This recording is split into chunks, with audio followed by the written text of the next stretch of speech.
달콤한 말씀, 행복한 하루. 오늘도 하나님 말씀 앞에 오신 강서 공동체 여러분들을 환영합니다.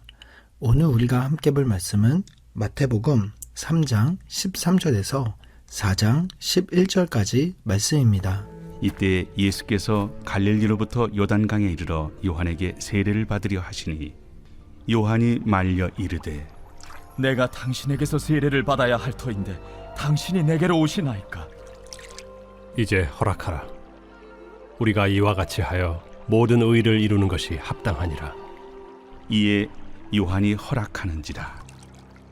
예수께서 세례를 받으시고 곧 물에서 올라오실새 하늘이 열리고 하나님의 성령이 비둘기같이 내려 자기 위에 임하심을 보시더니 하늘로부터 소리가 있어 말씀하시되 이는 내 사랑하는 아들이요 내 기뻐하는 자라.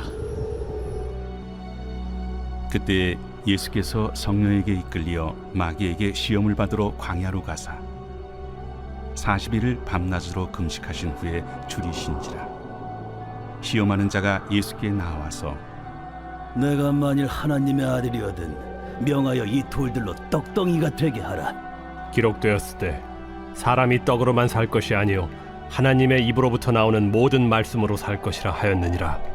이에 마귀가 예수를 거룩한 성으로 데려다가 성전 꼭대기에 세우고 내가 만일 하나님의 아들이거든 뛰어내리라.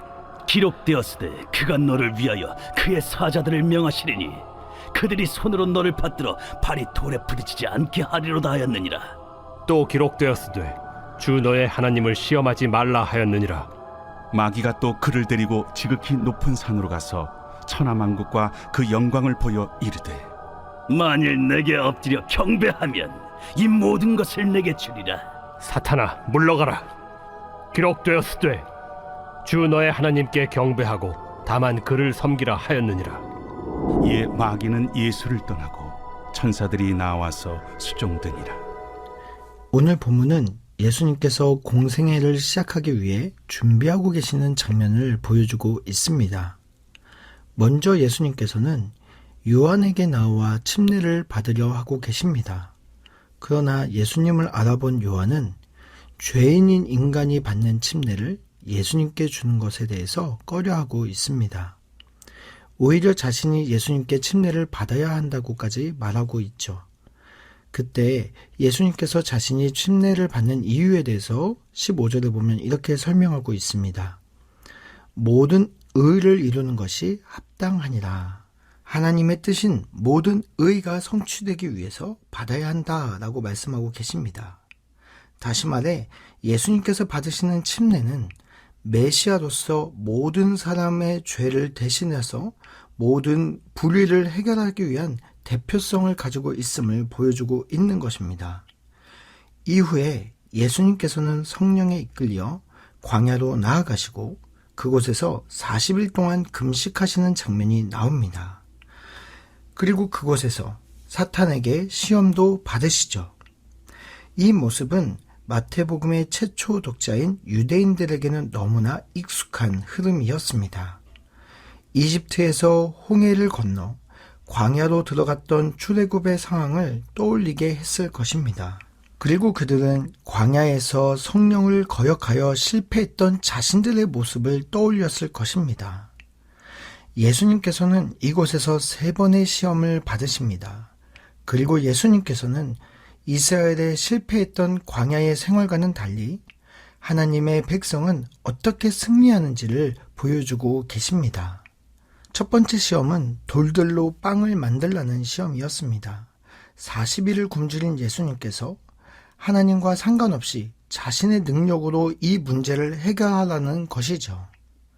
그러나 예수님께서는 신명기의 말씀을 통해 굶주림의 문제를 해결하는 것보다 하나님과 함께하는 것이 하나님 나라 백성의 삶이라는 것을 보여주고 있습니다.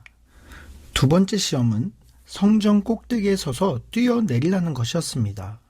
그러면 하나님께서 천사들을 통해 안전을 지켜줄 것이라고 말하고 있습니다. 그러나 예수님은 사탄의 마음을 간파하고 있으셨습니다. 그는 하나님의 말씀에 대한 신뢰보다 하나님을 시험하는 목적을 가지고 하나님의 말씀을 사용하고 있기 때문입니다. 그래서 예수님은 신명기 6장 16절 말씀으로 주 너의 하나님을 시험하지 말라라고 말씀하십니다. 하나님은 나의 종이라서 나를 보호하시는 것이 아니라 하나님은 나의 왕이시고 우리는 하나님 나라의 백성이기 때문에 하나님께서는 우리를 보호하시는 것이죠. 하나님을 시험하는 것이 아니라 하나님을 신뢰하는 것이 하나님 나라 백성의 삶이라는 것입니다. 세 번째 시험은 높은 산에 올라가 세상의 모든 나라와 영광을 보여주면서 이 모든 것을 주겠으니 자신에게 절하라고 말하고 있습니다. 사탄의 제안은 예수님께서 이 땅에 오신 목적과 관계가 있었습니다.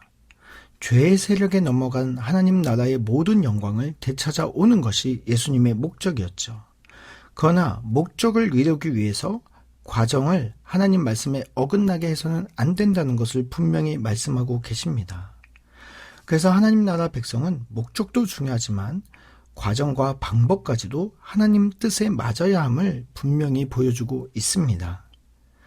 이스라엘 백성들은 광야에서 굶주림의 문제가 있을 때 그들은 원망과 불평의 소리를 높였습니다.